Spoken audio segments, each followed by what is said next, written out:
Hi, magic lovers. It's Tracy Partridge-Johnson back with another reading from Book 1, The Golden Telescope, in my fantasy fiction series, Jack and the Magic Hat Maker.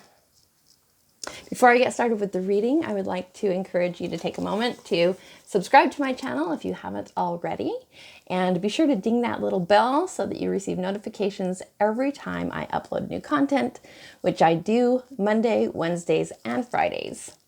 So, before I get started with the reading, I wanted to talk a little bit about the fact that I mentioned in my last video that I may start hosting a self-published author chat on Sundays, talking about different tools and options for self-publishing.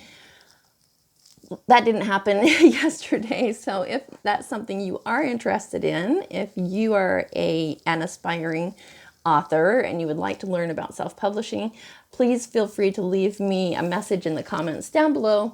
And if I get enough comments or interest, then I will probably go ahead and consider doing that.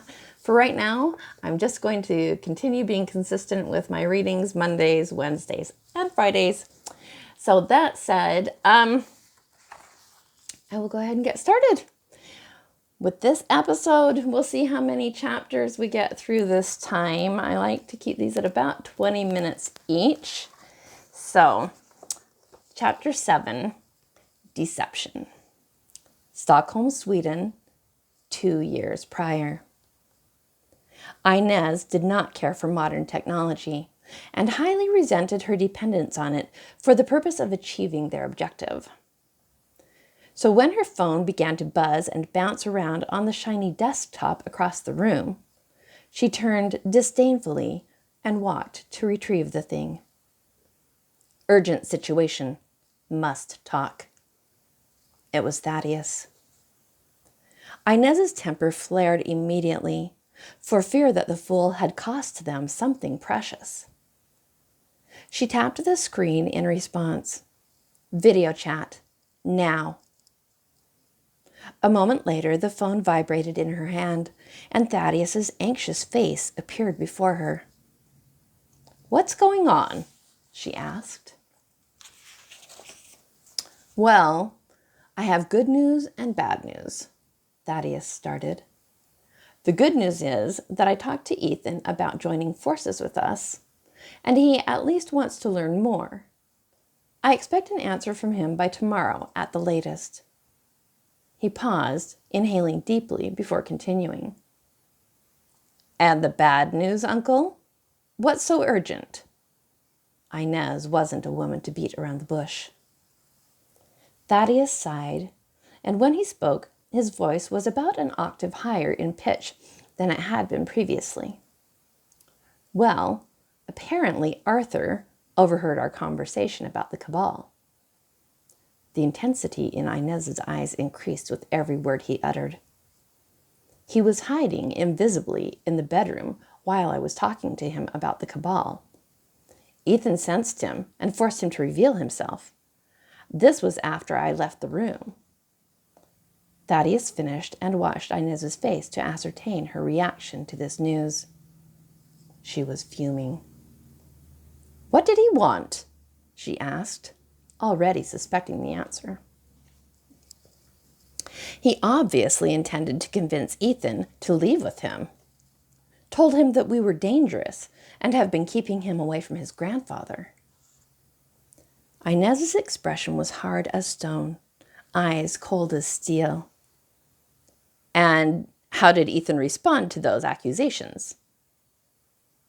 "He is on our side. Felt more threatened by a stranger concealing himself in his bedroom than he did by what Arthur told him."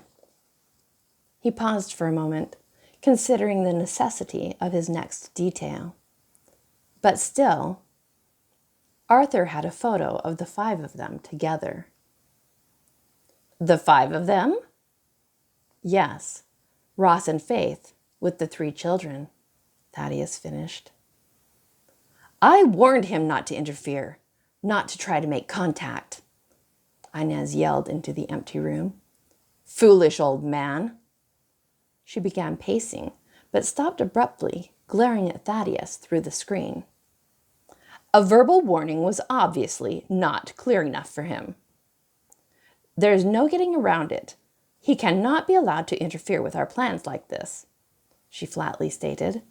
He must pay. I understand. How would you like me to proceed? Inez stopped before the window, gazing down at the streets of Stockholm.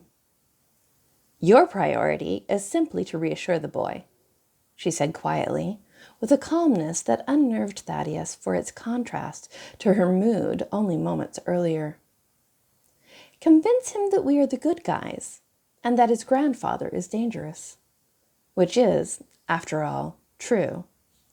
He cannot be trusted. Look at what happened to my mother, your sister, as a result of his misuse and carelessness. Inez looked directly into the camera. No, full power must be restored to those who are best able to wield it, and he will have to be removed for that to happen. But that is not your concern. I will take care of him. Your focus must remain on Ethan. Agreed. What shall I tell the boy? Say what you must in order to move him soundly and solidly into our camp. Thaddeus, tell him. Then her expression began to change. An evil grin twisted her lips, and she tapped her right index finger to the tip of her nose. No, actually, we can use this new development to our advantage. This is perfect, really. It offers an opportunity to build trust in the boy. Tell him a version of the truth that he can accept and believe. Inez was pacing again, disregarding the phone in hand, waving it to and fro with each passing thought. Tell him that his grandfather, Sir Edward, is insane. Yes, he has powers, and he used to be gifted. But over time, he began to abuse his abilities, and he became reckless. Without going into too much detail, tell him we lost his grandmother as a result, and that when his parents died, we had to separate him from his brother and sister to keep them hidden and protected from him. She looked into the phone again. Then tell him that I want to fill in all of the details about that when we meet. If his desire to join us is not secured by then, his curiosity to learn the fate of his parents should be enough to draw him here in person. Brilliant. Genius, Inez. I was concerned about Ethan's questions after having viewed that photograph. But this plan of yours turns things in our favor. Yes, well, Inez pursed her lips, suppressing the bubble of excitement brewing deep within her. It was a gift handed to us on a silver platter.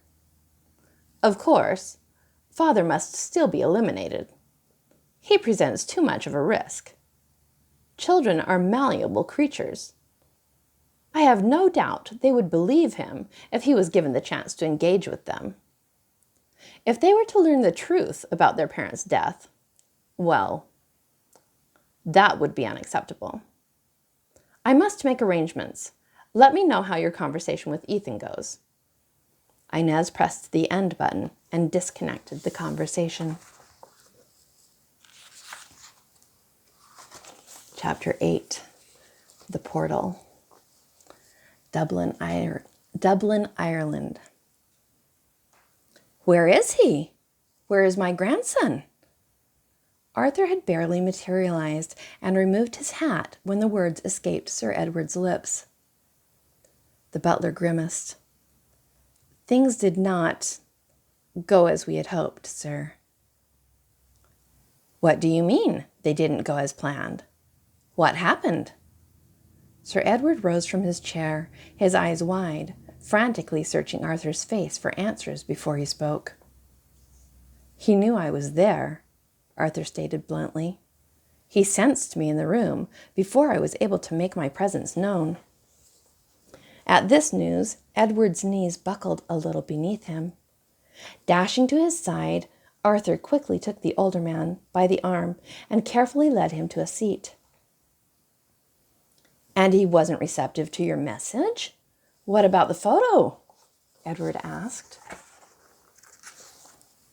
The butler gently eased his master into his chair and then pulled up another one for himself. He sat opposite the old man, his expression grim. "Ethan was indeed at the location you determined, using the globe. But what we hadn't anticipated was that his uncle, Thaddeus, would also be in the room with him." Sir Edward's eyes widened, prompting Arthur to continue. But Ethan did not, and this part is a bit of a mystery to me, betray my presence to his uncle. In fact, he made no indication whatsoever that he knew I was there until after his uncle left the room. Sir Edward's wrinkled brow gently furrowed. "Yes, that is curious." "It was only when Thaddeus left the room and closed the door that Ethan compelled me to show myself, and I had no choice but to take off the hat." "And what was his reaction?" Edward prompted, leaning closer. "Naturally, he wanted to know who I was and what I was doing there in his bedroom. I showed him the photo, and he did consider it for a brief moment, but I couldn't even get him to take hold of it and examine it. So I then told him about you." Sir Edward watched, worry and sadness clouding his eyes, as Arthur leaned over and set both hats on the floor so that he could wipe his sweaty hands on his trousers. "But, sir," Arthur said, his expression suddenly grave, "when I arrived, Thaddeus was talking to the boy about joining some sort of organization. In exchange for substantial material wealth, they would have access to the boy's powers." As he spoke, the color drained from Sir Edward's face. His previously rosy cheeks, flushed with anxiety and frustration, turned a deathly white. "Your daughters, I'm presuming." Arthur spoke slowly, as if not entirely sure himself. "O'Brien gave him a timeline," he continued. "Ethan has to let him know by tomorrow whether he will pursue this path or not. It was after this conversation that Ethan let me know he was aware of my presence." "He thought I must be one of them." Arthur bowed his head, pressing his lips tightly together. "So you can see why he would be suspicious of me." "I see," Edward said somberly. "I tried to show him the photo, sir, but he was convinced the only people he needed protecting from were you and me. He opened the door and began yelling for his uncle, so I left in haste." "Dear Lord, this has gone horribly awry." Edward stood up, finally steady on his feet, and walked to the giant globe in the center of the room, leaning both hands on the railing surrounding it. "No doubt this means the girls will know of our attempt to remove Ethan from them by now." He turned back to his butler. "We must be vigilant, Artie." The portal initially appeared as a shimmering oval of rose, gold, and aqua dust suspended in midair on the far side of the room. Arthur's gaze shifted immediately toward it, eyes widening. The older man was focusing intently on the apparition. He watched it cautiously, stepping back to stand beside his butler, who had risen from his chair, wary. The sparkles of light danced closer to each other, increasing in density until the light was almost too bright to look upon. Arthur squinted, turning his gaze away, but Sir Edward's eyes remained pinned to the unwelcome doorway that was opening in his home. Without warning, 4 armed men, dressed in black military gear, burst out of the opening and rushed at Edward and Arthur. 2 of them grabbed hold of each gentleman, immobilizing them as they all stood looking toward the portal, where yet another form was emerging. This time, however, the image was a familiar one. Inez. Her hair was long and flowing, blowing this way and that with the energy generated inside the portal. She wore a form-fitting black dress that blossomed out at her feet, the neckline deep and revealing. There, pulsating brilliantly in the center of her pale white chest, was an enormous pendant set with a glowing faceted stone. She strolled through the portal slowly with deliberate intent and came to a stop directly in front of the men, a smile of satisfaction spreading across her cold, hard face. Tisk, tisk, tisk. She clicked her tongue as she wagged the finger in front of Edward, slowly turning her head from side to side. Naughty, naughty father. I specifically warned you not to make contact with the children, she said sweetly, walking past the men and pausing before the globe in the middle of the room. What do we have here? She asked in a lilting, sing-song voice. A special locator device, I suppose. She grazed her fingertips across the control panel before turning to move back in their direction. Of course, you do realize you're going to have to pay for your indiscretion. It was a statement of fact, not a question. Take them, she ordered, her voice now loud and commanding. Wait, Edward bellowed. You leave him alone. Arthur is innocent. He has no power of his own. He was only acting on my orders.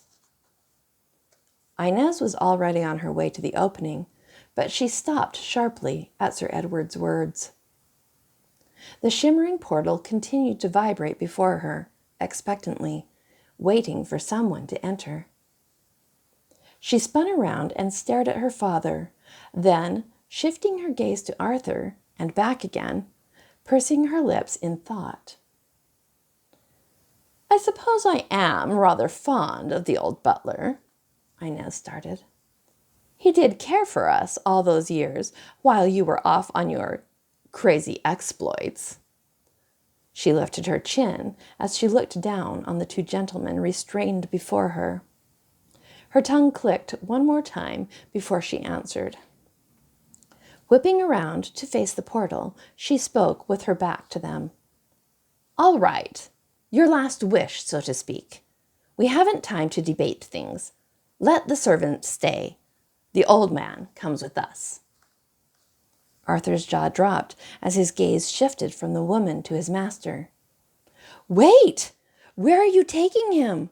What do you intend to do with my master? Arthur shrieked across the room. He pulled away from the man holding him, but his grip was hard as stone. Inez turned at his shout and was observing him from a distance with narrowed eyes. You've served long and well, Arthur, she said, her voice projecting across the room. Don't bother looking for my father. He is finally getting what he deserves. She turned to her thugs. Go, before the portal collapses. Arthur watched, helpless, as Sir Edward was shoved, roughly, past his daughter, who turned to glance at the butler one last time, before stepping into the portal, and the 5 of them vanished into the night. And I think that's where I'll leave it for today. Next time, on Wednesday, we'll pick up with Chapter 9, Cliff Notes. The Cliffs of Moher, Ireland. I hope you've enjoyed my reading today. If you have, please give me a like, give me a thumbs up, and make sure you subscribe to my channel if you haven't already. Please do share these readings with people that you know who might enjoy this kind of story, and be sure to ring the bell so that you receive notification every time I upload new content, Mondays, Wednesdays, and Fridays. Take good care, and I look forward to reading for you again next time.